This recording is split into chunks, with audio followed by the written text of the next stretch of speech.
اس ناچیز کو بھی مقالہ پیش کرنا تھا جس کا عنوان تھا ہندوستان کے دینی مدارس اور جدید تقاضے، بقا سے ارتقاء تک ایک فکری جائزہ، لیکن میں وقت کی قلت کی وجہ سے مقالہ پیش نہیں کر سکتا، اور جس ذات گرامی کو میں پیش کرنے کی سعادت حاصل کر رہا ہوں، بڑے بھائی قبلہ مولانا حسن نوری گونڈوی کو حضرت کی بارگاہ میں گزارش ہے کہ حضور اپنے موعظہ حسنہ سے ہم تمامی سامعین کو محظوظ فرمائیں۔ مولانا حسن نوری گونڈوی صاحب۔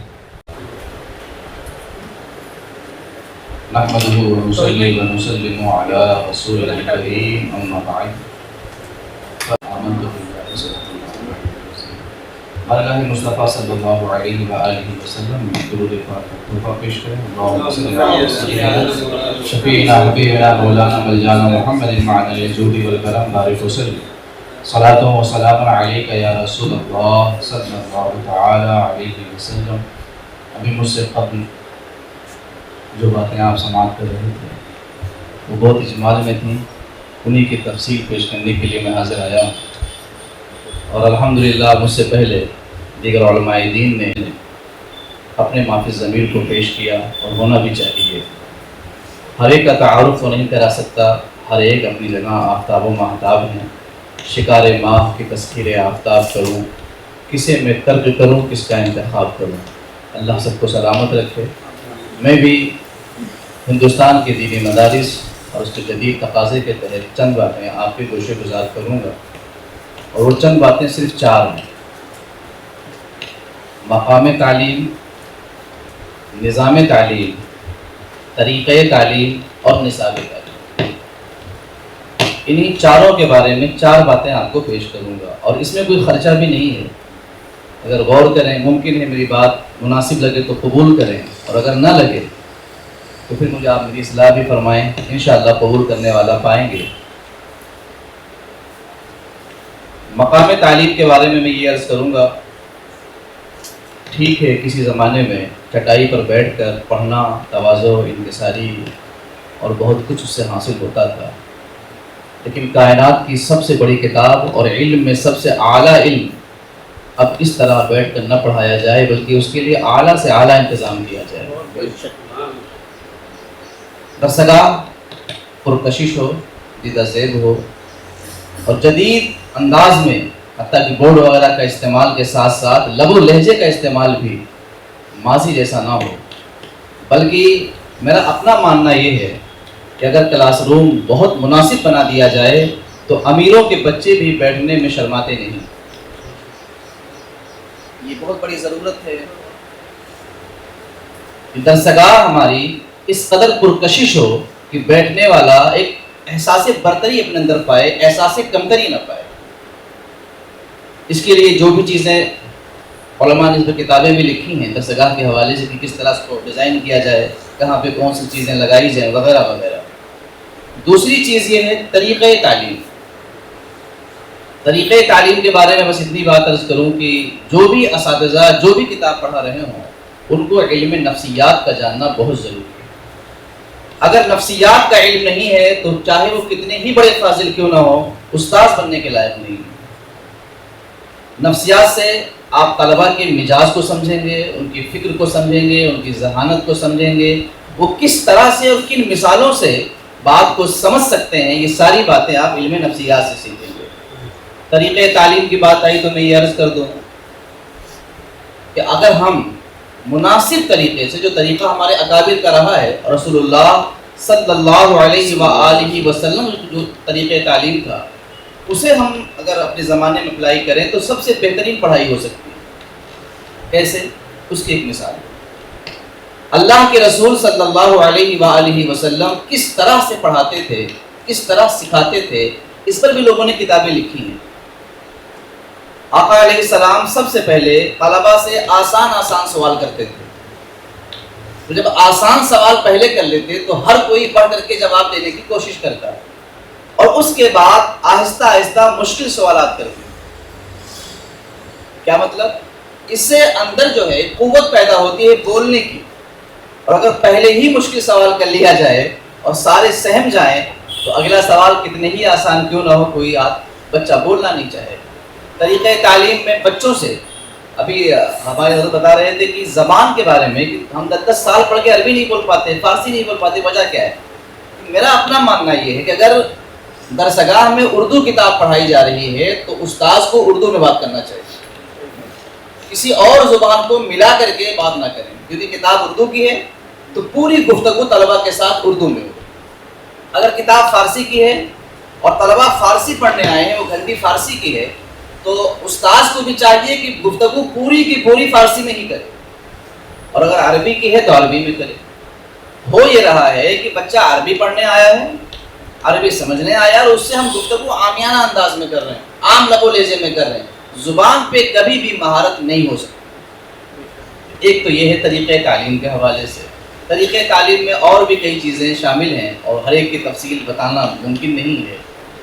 نصاب تعلیم, نصاب تعلیم کے بارے میں یہ عرض کروں کہ ہمارے اکابر جو تعلیم کا نصاب تیار کیا تھا, یقیناً بہت اہم ہے وہ نصاب, لیکن فتنوں نے نئے لباس پہنے اور دشمنان دین نے نئے نئے اصطلاحوں کے ذریعے سے ہمارے عقائد و نظریات کو خراب کرنے کی ناپاک سعی کی ہے.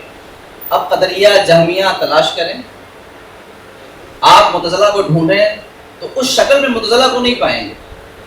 ہمارے زمانے میں قدریہ جبریہ معتزلہ کا معجون مرکب تیار ہو گیا ہے.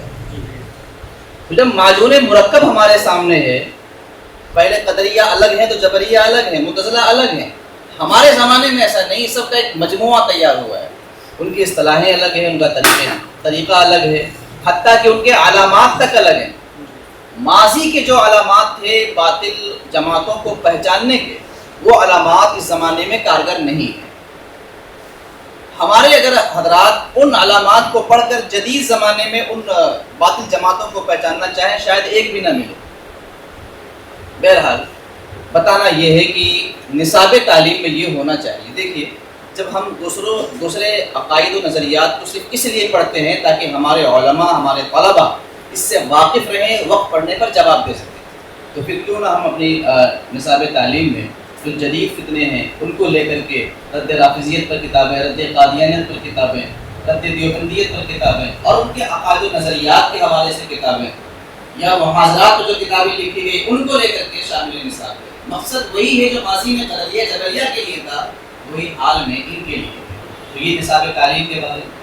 اچھا, پھر یہ ہمارے حضرت نے بتایا کہ بہت سی چیزیں ہمیں حذف بھی کرنی ہے اور بہت سی چیزوں کا اضافہ بھی کرنا ہے. حذف و اضافہ کے لیے ہمارے علماء نے بہت کوشش کی. ماضی میں بڑی کوششیں ہو چکی ہیں اور کئی مرتبہ تک لوگوں کو تجربات بھی ہوئے ہیں. 1988 میں اسی بھوپال میں ایک بڑا معاملہ پیش آیا تھا. میرے پاس ایک کتاب ہے, تاریخ کے ساتھ کھلواڑ. یعنی عصری جو کتابیں پڑھائی جاتی ہیں اسکولوں میں, کالجوں میں, یونیورسٹیوں میں, ان کتابوں کے اندر اسلام کے خلاف جو مواد شامل کیا گیا ہے وہ 1988 کے آس پاس کیا گیا اور پورے ملک میں احتجاج ہوا. پڑھے لکھے لوگوں نے باقاعدہ آواز بلند کی کہ اس کو روکنے کے لیے ہر ممکن کوشش کرے کہ ہمارا بچہ اسکول میں پڑھ رہا ہے اور اسکول میں جو کتاب پڑھائی جا رہی ہے اس میں زہر ڈال دیا گیا ہے. تو باقاعدہ مقالے لوگوں نے لکھے, بڑی ضخیم کتاب ہے میرے پاس اس حوالے سے, بارہا میں نے علماء کو دی بھی یہ پڑھنے کے لیے. تو عرض یہ ہے کہ نصاب تعلیم پر واقعی میں بہت زیادہ زور دینے کی بھی ضرورت ہے. اب اس کے بعد رہا مسئلہ یہ کہ طریقہ تعلیم, مقام تعلیم, نظام تعلیم. ہمارے یہاں نظام تعلیم کا بڑا عظیم حال ہے. ہم ایک عربی جاننے والے کو فارسی کتاب دے دیتے ہیں, فارسی جاننے والے کو عربی کتاب دے دیتے ہیں. اس فن کا جو ماہر ہوتا ہے اسے اس فن کی چیزیں نہیں دیتے, اسے دوسری چیزیں پڑھا دیتے ہیں. نتیجہ یہ ہوتا ہے وہ خود بھی بور ہوتا ہے, طلبہ بھی بور ہوتے ہیں. دلچسپ بنانے کے لیے, بہتر بنانے کے لیے, طلبہ کو اس قدر ان کے لیے آسان بنانے کے لیے ضروری ہے کہ ماہر بندوں کو تلاش کیا جائے. اور یاد رکھیں, اہل سنت میں بالخصوص ہمارے علماء میں کسی چیز کی کمی نہیں ہے. جو لوگ پورے قرآن کو حرفاً حرفاً یاد کر سکتے ہیں, ہزاروں ہزار مسائل کو مینو عن زبانی یاد کر سکتے ہوں, وہ کسی ایک فن میں کمال نہیں پیدا کر سکتے, یقیناً پیدا کر سکتے ہیں ایسے افراد. ہاں, ہمیں تلاش کرنے کی ضرورت ہے. اور پھر جب بھی کسی کا آپ جو ہے اساتذہ تقرری کریں تو آپ اس کے لیے بہترین طریقے سے انتظام رکھیں، تربیت. کسی کو ڈائریکٹ استاذ نہ بنائیں. یہ ہمارے یہاں بہت بڑی کمی ہے کہ بندہ پڑھ کر کے فارغ ہوا، بہت اچھے نمبر سے ہوا، اس کو ہم نے استاذ بنا دیا. پڑھ کے فارغ ہونا بہت بڑی چیز ہے، لیکن پڑھانا ایک الگ ہی چیز ہے. ہم میں بہت سے ایسے افراد ہیں کہ صلاحیت بہت اچھی ہے، مگر کونسلنگ نہ ہونے کی وجہ سے، اچھی تربیت نہ ہونے کی وجہ سے، طریقے تعلیم سے آگاہ نہ ہونے کی وجہ سے، بچوں کے جو ہے ذہانت سے باخبر نہ ہونے کی وجہ سے خود اپنے لیے بھی مصیبت مول لیتے ہیں اور طلبہ کے لیے بھی مول لیتے ہیں. اگر ایسا کوئی نظام بن جائے کہ تقرری سے پہلے ان کا ٹیسٹ ہو، اور جس فن میں ان کی تقرری ہونے والی ہے اس میں پہلے انہیں مہینہ 2 مہینہ تربیت دی جائے اور اس کے بعد وہ پڑھائیں، تو آپ دیکھیں گے کہ طلبہ آپ کے مدرسے میں بھرے پڑے رہیں گے. ماضی میں ایسا ہی ہوتا تھا، ماضی میں ایسا ہی ہوتا تھا کہ ہر مدرسے میں بچوں کی لائن لگی رہتی تھی. حال میں ایسا ہو رہا ہے کہ مدرسوں میں بچے بلانے سے بھی نہیں آ رہے، جبکہ انتظامات پہلے کے مقابلے میں اچھے ہیں. تو اس کی وجہ ہے تعلیم کی بوریت. ہم اتنا اس کو بور کر دیے ہیں کہ کوئی سننا کوئی پڑھنا نہیں چاہتا. اس کو دلچسپ بنائیں. کیسے دلچسپ بنا سکتے ہیں؟ مثالوں کے ذریعے سے، سوالوں کے ذریعے سے، بورڈ کے ذریعے سے، پرچوں کے ذریعے سے. بہت سارے طریقے ہیں اس کے. دلچسپ اگر بنا دیں گے تو جو مسائل یا جو سبق آپ ایک ہفتے میں پڑھاتے ہیں نا، ایک دن میں آپ پڑھا دیں گے. میرا ذاتی تجربہ یہ ہے، جو میں خود بھی پڑھاتا ہوں، ذاتی تجربہ یہ ہے کہ اگر واقعی بچہ شوق رکھتا ہو اور بالکل زیرو سے پڑھنے آیا ہو تو میں اسے 80 سے 90 دن میں اردو پڑھنا سکھا دوں گا. کیسے؟ یہ کیسے ممکن ہے؟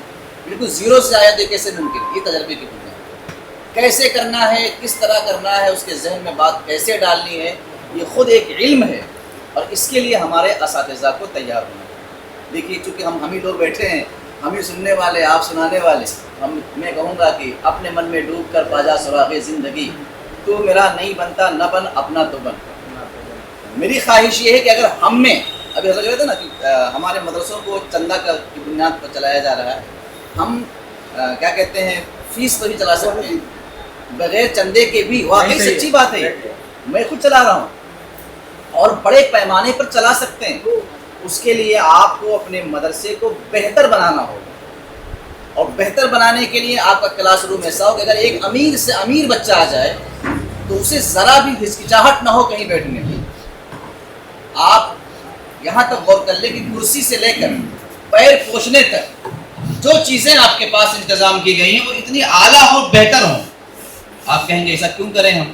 یار جب کائنات کی سب سے بڑی کتاب پڑھا رہے ہیں اور علم میں سب سے اعلیٰ علم پڑھا رہے ہیں تو اس کے لیے جتنا اعلیٰ انتظام کریں گے ثواب ہی ملے گا. لوگوں نے عام علوم کے لیے بہترین انتظامات کیے تو ہم اعلیٰ علوم کے لیے بھی اس سے اعلیٰ انتظام کر سکتے ہیں اور اس کا بڑا اثر ہوگا. اس میں کیا ہوگا؟ غریب و امیر دونوں کے بچے آسانی کے ساتھ آئیں گے. پڑھائی میں اب جو ہے وہ زمانہ جو کتابوں کا تھا کہ ہم صرف سبق پڑھاتے، بچے کتاب پڑھتے، ختم ہو گیا، ایسا نہیں. اب تو عالم یہ ہے کہ سبق کو پہلے آپ حل کر کے بورڈ پہ بڑا سا بورڈ بنا لیں یا کوئی بورڈ خرید لیں اور اس پہ پورا ڈیزائن کر دیں. آپ اس کو ڈیزائن کرنے کے بعد پھر سبق پڑھائیں. نتیجہ یہ ہوگا کہ 2، 4، 5 دن کا سبق آپ ایک دن میں پڑھا دیں گے. بچہ پڑھ بھی لے گا، سمجھ بھی لے گا اور وہ بور بھی نہیں ہوگا. تو میں طریقے تعلیم کے حوالے سے یہ چند باتیں عرض کر رہا تھا. میری گزارش یہ ہے کہ ہم یہ سارے کام کر سکتے ہیں. ہم میں ایک سے بڑھ کر ایک خوبی والے موجود ہیں. مثال کے طور پر جو لوگ قرأت پڑھاتے ہیں بڑے پریشان ہوتے ہیں علم قرأت پڑھانے میں، کیسے یاد کرائیں ساری چیزیں. ڈیزائن کر دیجیے، چند قواعد کو ڈیزائن کر دیجیے آپ، اور ڈیزائن کرنے کے بعد پھر پڑھائیے. کتاب سے نہیں، کتاب سے تو آپ معلومات کو حاصل کیجیے، اس کو کیسے خاکہ تیار کیا جائے، طلبہ کس عمر کے ہیں اس کا بھی خیال ہو کہ بچے کس عمر کے ہیں. اور پھر ڈیزائن کر کے جب آپ پڑھائیں گے تو آپ دیکھیں گے کہ آپ کا ایک بچہ بھی سوتا ہوا نہیں ملے گا، سست نہیں ملے گا. ہر بچے کا چہرہ کھلا ہوا رہے گا اور ایکٹیو رہے گا. اچھا آپ کہتے ہوں گے، دیکھتے ہوں گے، یہی ماں باپ جب بچوں کو اسکول بھیجتے ہیں تو فریش کر کے بھیجتے ہیں، نہلا کے دھلا کے پاؤڈر لگا کر کے اچھے کپڑے میں بھیجتے ہیں. وہی ماں باپ جب مدرسے میں بھیجتے ہیں تو اٹھتا ہے بچہ، آنکھ ملتا ہے، مدرسے میں بھیج دیتے ہیں. جانتے کیوں ہوتا ہے؟ اس کو ہم ہی لوگوں نے قائم کیا، اس کو ہم بھگت رہے ہیں. اس کو ہم اتنا بہتر کر سکتے ہیں کہ بچہ ہمارے یہاں بھی نہا دھو کر، اچھے کپڑے پہن کر، بالکل فریش ہو کر، تر و تازہ ہو کر آ سکتا ہے. نمبر 1، ٹائم کی پابندی ایسی ہو، خواہ بارش ہو، ٹھنڈی ہو یا گرمی ہو، آپ وقت مقررہ سے 5 منٹ پہلے کلاس میں پہنچ جائیں۔ آپ 10 دن ایسا کر کے دیکھیے، اور 11ویں دن آپ جو بچہ لیٹ آتا ہوگا نا، پابندی سے وہ بھی آ جائے گا۔ کلاس میں کبھی بھی گفتگو نہ کریں، گفتگو سے مراد غیر ضروری گفتگو۔ بچوں کے لیے آپ کا لفظ استعمال ہو، عامیانہ لب و لہجہ جو عام طور سے ہوتا ہے مکتب وغیرہ میں، وہ تو استعمال ہی نہ کریں۔ احساس کمتری کے بجائے احساس برتری پیدا کریں۔ اگر کوئی بچہ بتانے میں غلط ہو گیا تو اسے آپ یہ کہیں کہ تم اس سے اچھا بتا سکتے ہو، یہ نہ کہیں کہ تم کبھی نہیں آگے بڑھو گے۔